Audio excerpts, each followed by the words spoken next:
النهارده اللي يعني سبب الفوز ربنا. مفيش اي سبب تاني الحقيقه يخلينا نقول للعيال اللي لعبت، انا بقول النهارده العيال حتى ما اقولش اقول الرجاله لان النهارده ما كانوش رجاله.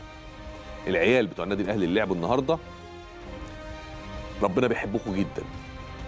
ربنا بيحبكم جدا لان المستوى الهزيل اللي احنا شفناه النهارده، ركب بتخبط في بعضها، مفيش مهارات، مفيش فنيات، وكانهم اشبال بيلعبوا قدام منتخب البرازيل. كل التحيه الحقيقه للفريق الايفواري بطل كوت ديفوار اللي اسمه سيو سبورت. حقيقه واحد بيلعب مباراه نهائيه وفي استاد القاهره مرعب الفرق الافريقيه ووسط هذا الجمهور اللي يهز الحجر ويؤدي الاداء ده ويبقى هو الافضل على مدار ال90 دقيقه وهو اللي له الغلبه. سيو سبورت لو رجعتوا واتفرجتوا على الماتش بالراحه مضيع بالميت من 5 إلى 6 أهداف محققه. هو كان له حوالي 20 فرصه على المره، 20 فرصه. عارفين يعني ايه الاهلي على استاد القاهره يتهاجم ويبقى عليه 20 فرصه؟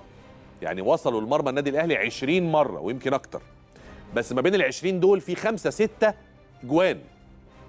يعني انا متهيالي بس اللي هي ايه، وجعلنا من بين ايديهم سدا وخلفهم فاغشيناهم فهم لا يبصرون. ده الحاجه الوحيده اللي خلتهم ما يحطوش جوان. الشوط الاول 3 تجوان ضايعين من سيو سبورت والاهلي ما وصلش لمرماهم خالص، كره في العارضه وكره جنب العارضه. والشوط الثاني بقى الاهلي لما فتح عشان عايز يهاجم وبيهاجم بعشوائيه وبارتجاليه وبحاجه صعبه جدا. كل كره الناحيه دي انفراد. واحمد عادل عبد المنعم بخلاف ان هو مهزوز وركبه بتخبط في بعضها كمان، ركبه خلعت في الاخر وبقى يعرج، ومع ذلك العيال يوصلوا للجون بتوع سيو سبورت ويحط، يعني بقول لك كانهم مش شايفين الجون.